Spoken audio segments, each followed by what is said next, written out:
This week's episode is sponsored by Love Your Flair Boutique, so keep listening. We've got a special offer just for you as a listener and viewer to Steve and Bethany's Hopecast. And they've got so many different really cute t-shirts and baseball caps. They also do custom orders, which is also nice. Yeah, and... Yeah, that was weird. You want to do... Yep, sorry.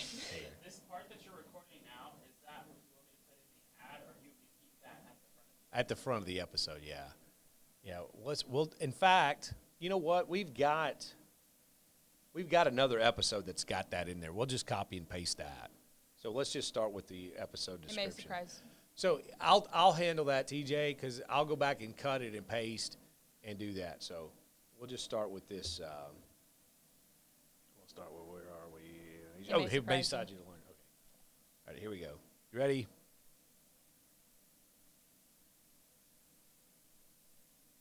Well, it may surprise you to learn this, but the Bible talks a great deal about the need for us as followers of God to practice hospitality. But what exactly does that mean? Well, you're in the right place because we're going to be talking about that this week. We're not only going to let you know what the Bible has to say about it, but we'll also let you in on some practical ways to make hospitality a part of your life, no matter how busy you are. Hey, we're Steve and Bethany, a former radio team turned podcasters. We're passionate about learning and sharing ways of putting the words of Jesus into practice in real life. Here we go. We just have the best theme music. We do. It's a little jazzy. It is jazzy. Welcome in, Hope Dealers. We are glad that you're here, and we are going to be talking today about hospitality. Mm-hmm. And I got to tell you, when Bethany first texted me, said, we ought to do an episode on hospitality, my first question was, why? But actually, having thought about it and actually doing some homework and talking to my wife, which you suggested that I do, I think we're going to have a pretty good episode. I feel like this is a topic that's important and relevant, and I think it's something that we don't always hear tons about. Like, you know, because when you think hospitality, you think, okay, that means I have to have like a roast chicken in the oven and like a perfect dinner or something and have all these people over to my house. But that's not entirely what it's about. It's not about perfection. It's about being open and welcoming. And I think, or at least that's what it means to me. And so we'll be getting into that this episode. And I'm excited to talk about it. Yeah, we'll get to it here in just a second. But we got a couple little housekeeping notes for you first. Tina over at Love Your Flair Boutique is going to be doing a brand new contest with us starting next week. So you keep listening for us, and we'll tell you all the details, how you can register and all that fun stuff. We're looking forward to this. This is going to be really neat. And then we're rapidly approaching September 30th. Yes. Which is International Podcast Day. Yes. Right? And I'm not exactly sure. What do you give somebody on International Podcast Day? There's so many podcasts. So, like, I know. Who decided that it's the time? Like, this is the day. Somebody did. And how do we celebrate it? I don't know how we're going to celebrate it, but we need some ideas, and we're going to brainstorm on this after we get off the air. But we want you to go to our Instagram page because whatever we're going to do it at Instagram, right? Obviously, yeah. That's what we decided. I think that's the best place to go. So I have a couple of ideas. I'm not sure how good they are, but we'll discuss that. We're going to ping pong them around, and we'll see. So, but the main thing is we've got our Instagram link for you in the show notes. Go ahead and follow us so that when that day comes around, you'll be able to be ready for whatever we're going to do. Whatever it is. As soon as we figure it out, we'll let you know. Amen, sister. Okay, so let's get into today's topic. So, like I say, when you first texted me about doing hospitality, my first thought was, okay, well, we're all supposed to be hospitable. We're supposed to be nice people. What more is there to say than that? Yeah. But I liked what you just said a minute ago, that, you know, when everybody thinks about it, it's not something we really think about, but we are commanded to do it. Well, okay, I got to kind of confess something here. As we all know, there's no new ideas in radio or in podcasting. That's for sure. So I'll just be the first to admit this idea is not original with me. A girl that I follow on Instagram, she is kind of like a home decor, entertaining, like lifestyle guru lady. She's written a couple books and she's just really solid, but her whole premise is about being simple and being like intentional with the things that you have in your home and what hospitality looks like from a biblical perspective. That's kind of something that she brings in. And so she put this up on Instagram. She put a poll and just had people respond with like, do you have a hard time being hospitable? It was just yes or no. It was like 80% yes. Really? A lot of people struggled with it. That's surprising. And then she shared comments that people had been sending her of like, this is why I'm not hospitable, or this is why I don't have people over to my house, or why I don't bring meals to people, and, you know, X, Y, and Z. And so I'm reading and looking at all of these comments, and it just blew my mind, because I thought, okay, so it's not just me that's felt like, oh, I can't have so-and-so over to my house. And it's not just me that's felt like, well, I can't cook a meal. What if they don't like what I make? You know, something like that. I thought this is something that a lot of women struggle with, and a lot of people deal with, and that kind of tension between knowing, okay, as Christians, the Bible talks a lot about hospitality and what that looks like, but also there's insecurities that we deal with that kind of prevent us from being hospitable. Well, let's start with the Bible stuff, Yeah. because I think it may come as a surprise to some people that not only is hospitality talked about, but it's talked about a lot, and it's something that is really expected. In fact, this is what I came up with. I don't know if you realize this or not, but the New Testament Greek word for hospitality literally means love of strangers. I did not know that. I came across that. I love that, though. Isn't that That's excellent? really cool. So, I mean, that really kind of sets the stage, I think, for when you start talking about it. And then if you back up to the Old Testament, when if you know kind of the history of the Bible, you know, Leviticus is kind of the law that God had given to his people, Israel, the nation that he called out to say, this is my people. These are how I want a group of people to be on the earth that will follow after me, so that others can see how I react, and I'm going to be their God, they're going to be my people, and here's the commands that I give them. Well, one of the commands that he gave to Israel in the book of Leviticus was, if you have immigrants or have people that are in your nation that aren't, you know, Israelis or Jewish people that we would say at that time, then you're to treat them with the same respect and the same love you would do anyone else. Because the custom at the time, and really even the custom as we are now in our societies, it's different times, obviously, but it's still kind of prevalent, is, okay, you're a lot like me, so I'm going to treat you with respect. But if you're not like me, if you're somehow, some way different, well, then I'm going to just treat you not kindly and not nicely. Or maybe not even intentionally, like, being unkind, but just not paying a whole lot of attention to, or kind of just not putting that effort in to form a relationship with somebody that's different from you. Maybe I should have better said ignore you. Yeah. You know, maybe that's what it is. Yeah. You're different than me by a little bit, so I'm not going to even make the effort. I think that's probably a better way to say it. Which I think what's interesting is that we've maybe all kind of experienced this at some point, where you've gone into a situation, or for those who've traveled overseas, like you've gone to a different country, and you can just feel this, like, you're not like me. There's a difference here, or maybe just feeling like, you're different. You're not really welcome here. So you're going to be kind of pushed to the side and not made to feel included. I'll give you a perfect example in reverse of that. How I went along with my wife. We had just been married a few years, to Mexico. And we were doing some support work with a church there who was reaching out, doing some vacation Bible school stuff, bringing kids in and bringing families into this little church. Now, of course, we're in Mexico, so everybody speaks Spanish. And we had flyers, and we were going around town, and we were inviting people to come to this little church and bring their kids, and we were going to have meals and the whole thing. And I remember thinking, sitting in the pews and thinking how I'm listening to the pastor talk to the kids, and of course it's in Spanish. The kids are answering questions in Spanish, and I'm sitting here, and I was so wrapped up and involved in myself. I'm like, what am I doing here? Yeah. Why am I even here? I'm not making any kind of difference. I'm just in it. And as I thought about it, it's just everything was I and me, and why am I here? What am I, you know?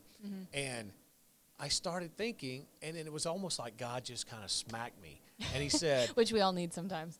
Listen to this. This is not about you. Yeah. It's, look at those kids. Those precious kids are hearing and listening to the gospel and learning about it. And so what if you don't understand? That's right. And yeah. so what? So you're acting like you're here and it's a burden on you. You need to be hospitable. You need to make it as easy as you can and welcoming as you can, even though you can't speak the language. You need to stop acting the way you are and start acting the way I need you to act. It was really one of the defining moments kind of in my Christian walk. Yeah. And maybe it doesn't fit exactly with this, but I do think, I was kind of closed off to it, even though I shouldn't have been.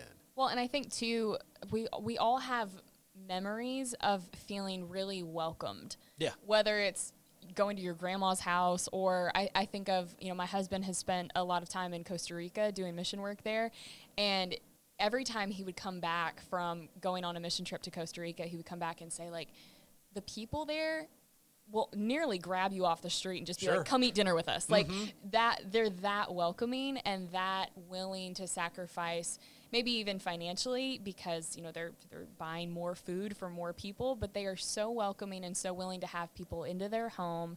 And the meal is simple. The conversation might be a little kind of stilted because there's a language barrier there, but they're still welcoming and willing to have people into their home. And that's what sticks with my husband every time he comes back. Well, my wife had the exact same experience in the country Armenia. Yeah. She went over there. Our church. I remember that. That was a couple years ago, right? It was a couple of years ago. Our church had went several years in a row working with ladies in these villages in Armenia. And she had the exact same experience where these people are just at the poverty level, but yet when they see strangers coming up, they don't know who they are. They don't know who the interpreters are, but they're welcoming them to the home. They're pouring coffee and making these little desserts. And it's a lot of the things, it's their only stuff that they have for the entire family, but they see the need to bring somebody in and to treat them like family, to treat them like they need to be treated, and to love on them. And even though not necessarily every single person was a Christian that was doing that, it was still showing what God's expectation was. Well, I think hospitality is something that is necessary in this day and age, not just for Christians. I mean, we are commanded to be hospitable and to be open and willing to help those that need it. But I think it's something that as a whole, our society needs it, it craves it, and we'll be kind of talking about how to do that on a practical level coming up. Very good. Okay, we'll insert the first ad right about. We'll talk about, we've already hit a couple of examples, but we'll come back and we'll talk about how to be hospitable. All right, welcome back to Steve and Bethany's Hopecast. So we've identified what hospitality really is in a biblical sense and what God really expects of us. So now how do we put it into practice? How do we take from the Bible and the Scriptures when we look at our lives and we think, my soul, I can't squeeze another thing into my schedule. How am I supposed to be hospitable? How am I supposed to make this command that God has for me a reality? Well, I think first, let's kind of take a step back and look at our society as a whole. I think, studies have come out of talking about screens and the effects that they have on kids, and even, the nuclear family looks different now than it did years ago. Our society has changed over the years, and I think as a whole, kind of the culture has gotten more and more disconnected and more self-involved, thinking more about me and what do I want to do all the time, and really more isolated. I think that's kind of where we're at. That's just me and what I think. But looking at that and looking at where we're at as a culture and as a society, it makes sense why people crave connection, why people crave community, and why people need to be loved on and cared for. And I was thinking about this. We kind of are held back by some insecurities, I think, when it comes to hospitality, because maybe it's just me. In my head, I think of, the show Leave It to Beaver that was like on in the 50s? Sure. The mom in that show that was June Cleaver, and she was like perfect, and she always had pearls on, and her hair was done. Even when she was vacuuming the floor. Right, she's vacuuming in heels. Like, who does that, right. And I know. She's got like dinner on the table, and it's a full spread, and it just looks perfect. I think a lot of people have that image in their head when they think of being hospitable or welcoming people into their home. Like, my house has to be spotless. I have to look like a movie star. My food has to be, Food Network level perfection. Otherwise, why even have people over? There's kind of that mentality. Or like, we're in the middle of a renovation, or, oh, you know, my house is a wreck because I've got 4 kids under the age of 2, or however that's possible. Right, you know, like sure. crazy situations that we could find ourselves in. And it's like, well, I can't have people over because my house doesn't live up to whatever expectation we have in our minds. So therefore we like completely cut out even the option of having people over or welcoming people in. I got to be completely transparent here. I have said that almost word for word. Yeah. We really have. We haven't had people over at our house in a long, long time. Yeah. And it's always so easy for those exact reasons that you gave to say, no, we can't do that. We can't have people over. When the bottom line is, because I think part of it is a little bit of insecurity. Well, what if they come to the house and they don't like it? They don't like the food. Yeah. They don't think we're living in squalor. Yeah, They don't. It doesn't meet their level. When you reverse the situation, and if you were going into their home, you wouldn't be like that for the most part. I mean, maybe there's a little bit of a judgy. Well, I don't know about that food, but for the most part, people don't care. People really don't care. Yeah. Especially when the connection is made. If it's someone in your small group, if it's someone at work, someone that you have reached out to and have become friends with, they're going to overlook that kind of stuff. Yeah. For just what you were saying, the connection, the community, because the world just doesn't offer it. And that was what I really like kind of hit home for me even just a couple days ago. I had a horrific headache. I didn't feel particularly great. Just the headache was really killing me. And I'd had a busy day at work. I got home and like, of course, the kitchen wasn't clean. I had dishes to put in the dishwasher, all that stuff. And I just sat on the couch and I was like, my head is killing me. I just need a chill night, like read a book and go to bed. That's kind of what I wanted. And we ended up, Cody and I were talking and he suggested, oh, well, we need to have so-and-so over for dinner. Let's just have them over tonight. And in my head, immediately I was like, no. I don't feel like it, for one, and then that means I have to go do those dishes in the sink that I was planning on leaving off until tomorrow morning because I procrastinate like everybody else does. And so I was like, oh, I don't want to do that, you know. And I kind of talked to him. I was like, I just don't know. I don't feel like, what are we going to make? Like, we have to go to the store now. And I kind of came up with all of these excuses in my mind of why we couldn't have these people over. And he ended up just saying, no, like, let's just do it. It's fine. Let's just do it. So he went to the store, I tidied up a little bit, we had these folks over, and truly it was a great, great night. They stayed for hours and hours. Late into the night, we talked and talked and talked and laughed and had just a great time. And truly, like, it was, I think, a lesson for me, just a heart check of I needed community, these people needed community, and I needed to kind of get over myself and just do it. Just have them over. So what if I had dishes in the sink? One of the ladies that we had over ended up helping me with dishes. So, is that like, right? that's where we ended up. But it was truly a night that was really fun. It was really great just to have connection. And I think if my husband wouldn't kind of have insisted on it and kind of said, no, like, we need this, let's do this, I would have just ended up, you know, laying down on the couch reading a book with a headache. But instead, I had a great night with friends, and it was good for my heart, and I was blessed by it.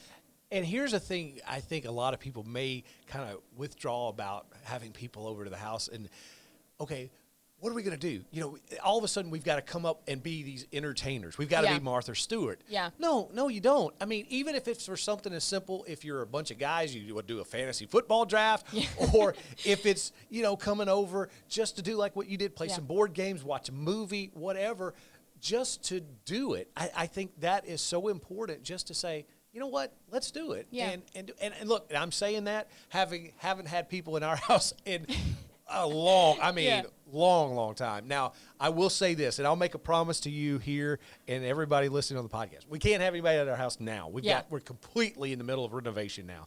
But as soon as we get the new floors, the new furniture, the new everything, the paint is already dry on the walls, we were going to have people over. We're going to do that because I have been convicted by this. And again, it goes back to what the New Testament says. I love that definition of the love of strangers. Yeah. And taking those strangers and making them feel at home and welcomed. And I think, too, a way to kind of maybe get over your own insecurities and your own just issues and struggles that we all have with doing this, I think is to, and I looking through those comments on Instagram that I talked about earlier, a lot of people brought this up. Don't bring up the things that you don't like about your house to the people that you have over, because most of the time they're not paying attention. So like if you know, if they walk in and you go, oh, sorry, the floors haven't been mopped in weeks. Right, yeah. Don't say that. Well, that's they the don't first, care. Yeah. They're not going to notice. It's not a big deal. Like, just roll with it and say, hey, welcome to our house. Things are a little crazy. We got a lot of kids right now. That's right. Welcome in, though. Make yourself at home. And just be open to bringing people into your real life, because nobody expects perfection. But I think people will remember how they felt in your home. They won't remember whether or not all the dishes were done or all the laundry on the couch was folded or whatever. But they will remember that they felt loved in your home, and they'll remember that they felt cared for. I think that's what people leave with, and that's what stays with people, not so much all the things about your house that aren't perfect. We'll insert right there. And then let's wrap. I think the one thing is, you know, there is that spiritual gift of, you know, of the kind of the hospitality. So let's talk about, even if you don't feel, you know, you don't have that gift, because some people just, they love it. Yeah. You know what I mean? Yeah. So, okay. So, and I think, like, saying it doesn't have to be people being over at your house. No, you can go bring meals, or like meet somebody for coffee and hear, things like that. All right, as we get ready to finish up this episode on hospitality, I'm so thankful we did this, first of all, because I really never thought about it as much as I have in the last couple of days getting ready for this episode, because really it's something that the Bible talks about, and I knew that it did, but it was one of those things where I thought, oh, well, that's not really one of the important things, but kind of it is. And so I think we've come up with some good ideas. But here's the thing. Now, I know there are some people that don't have any problem with this. You know, they are wired to entertain. They're wired to take care of people. Oh, what do you need? I'll fill your drink. I'll go. You know, they're kind of what is it, Mary in the New Testament? You know what I mean? Yeah. She was the one that took care of everything, made sure everybody's plate was full, made sure everybody was having a good time, the whole thing. If you're not wired that personality-wise, that doesn't mean you can't do it. It may mean it looks a little different. Well, I think, we might have in our head being hospitable means having people over to my house all the time and always cooking for them. I think two things are important to remember. First of all, I think you should have boundaries. Being hospitable doesn't mean that your door is just open all the time and that you don't have any kind of boundary, especially with your own family. I think your kids should be able to come home and feel like their house is a safe place. They can relax and kind of be themselves. So maybe that means, hey, we're not going to have everybody over every single night of the week. We're going to set aside time where it's just our family, and this is a place where, you know, there's some boundaries there. There's some separation. Also, I think it means you don't have to always have people over to your house. You could go either bring a meal to somebody that's sick, or even just meeting a friend for coffee, I think, is a way to be hospitable if your heart and your mind are open to loving on them, encouraging them, hearing what's going on in their life, and just being there for them. I think it comes back to people feeling, they'll remember how they felt. They're not going to remember whether you met at a Starbucks or in your living room, but they'll remember that conversation that I had with her was so good, and that was so encouraging, and I needed that. Yeah, and let's not just keep it within our circle of Christian friends. Yeah, you know what I mean? Absolutely. Because there are people that we work with, there are people who maybe are new to our church or maybe new to our neighborhood that maybe don't have a faith journey, maybe not walking with the Lord, but you can meet with them on some kind of common ground, share some kind of something, and like what you're saying, whether it be coffee or whether it be inviting them over for a meal or you go into their house or a million and one other things, to let that person know that without beating them over the head with the Bible, hey, I love you and I care about you. And that is the greatest feeling I think people all want, is the fact that, hey, I like it when Bethany comes over. I feel better when she's here. I enjoy talking to her. She makes me feel like I'm important. You know, those kind of things. If we can have that kind of reputation with our friends, especially those that don't know the Lord, man, that's such an open door, such an amazing opportunity. Well, think about it. I mean, that's different from like 90% of the people that you might interact with. Like, absolutely. A lot of people could be in a bad mood or be really difficult to talk to. So you could be the one that's going to be different, that will actually be intentional and be warm to somebody that might really need it. And you never know what somebody is walking through or what they're dealing with that day. And so I think at every opportunity, we should be open and be willing and available to be there for somebody that might need it. And I'll give you one more little tidbit that the Bible talks about. Sometimes when you're hospitable, you may be entertaining angels unaware. So there's always that as well. Yeah. So I hope you've enjoyed this episode. This has become, it has been one of my favorite episodes that we've done because it was so needed, and I didn't even realize it till we started really putting the format together to do this. So thank you guys for listening so much. We want to, again, remind you, for those of you that are on Patreon, we'd love for you to join us and join the little family we've got going there. And tell your friends about becoming a patron. Yes, and joining us here. Just tiers start at $5 a month. You get the video early and ad-free and all that fun stuff. But it really has become a community, kind of a little family within the bigger Hopecast listeners. And we want to say a special hello to one of our patrons. Her name is Christine Walker. She's the best. She is amazing. You want to talk about somebody who makes you feel good when you're in their presence? Yes. She really does.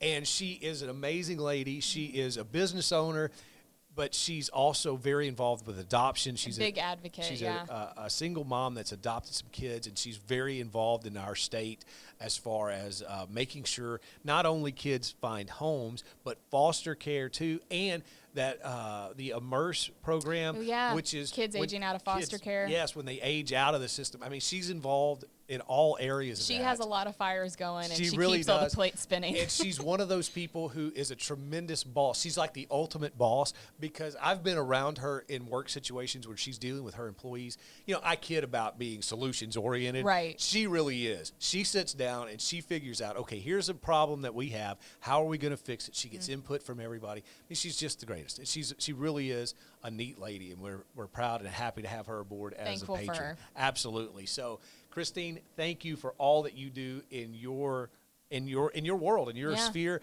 and thank you for letting us be a part of it. So. We're thankful for you, Christine, and we also want to be sure to let everybody know that we're going to be doing something special on September 30th for International Podcast Day. Right. We don't know what it is yet. Nope, have no idea. It will be on Instagram. That's all we know. So if you haven't followed us yet, it's Stephen Bethany's Hopecast. Be sure to check it out there and give us a follow. That way you get to figure out along with us what we're doing on International Podcast Day. And maybe between now and then, if you have some ideas, hit us on Instagram. Let us know. Let us know, yeah. Okay, so coming up next week, we're going to do time management, which is, again, that's an episode I'm thinking, holy cow, I fail at that all the time. I'm the worst. We're going to end up picking all the topics that are like super convicting. Exactly like, dang, this is us. And then in a couple of weeks, I think I'm looking forward to this one too. We're going to do personal holiness. Yeah. Ooh, what does that mean? Just a nice light topic for you. There you go. Personal holiness. We're going to be breezing over that one. No, I'm excited about that because right now, my husband and I, we're in a community group and we're talking about personal holiness. It's been so convicting for me and really, really good. So I'm looking forward to sharing the things that I've learned and just hearing from all of you kind of how you apply that to your life. And don't forget about Tina at Love Your Flair Boutique. That is so hard to say. I can't. Love Your Flair Boutique. Go check her out. We just need to say, just check out Tina. She's great. Check Tina out. She is great. She's got tons of specials going on right now, and we're going to announce a contest with her coming up soon as well, so keep listening for that. And if you want to shop on Amazon, you can support the Hopecast just by shopping on Amazon. All the details are down at the show notes right there. And last but not least, Blue Stream Media. Thankful for them allowing us to be here and record the podcast and make sure that everything goes off without a hitch. You can check them out at bluestreammedia.com. It's BLU streammedia.com. TJ is a total pro. Make sure that everything goes well. So we're thankful for him, and we would encourage you to check them out if you have any event coming up soon. Absolutely, and I can attest to it. When you call TJ and Blue Stream and they come out and they do your event, pros. You just clean your hands. You just wash your hands. You're just like, I'm not going to worry about it. I don't have to worry about a thing. TJ's here. It's fine. That's exactly right. And that's the gospel truth, no doubt about it. We also want to let you know that StephenBethany.com is where you can go for past shows. You can leave us a review. You can watch videos there as well, and so much more stuff, all at StephenBethany.com. I think we are done for this week. I'm out of breath now, but I think we're good. I think we are too. Good night, Olive Branch. Thank you, guys.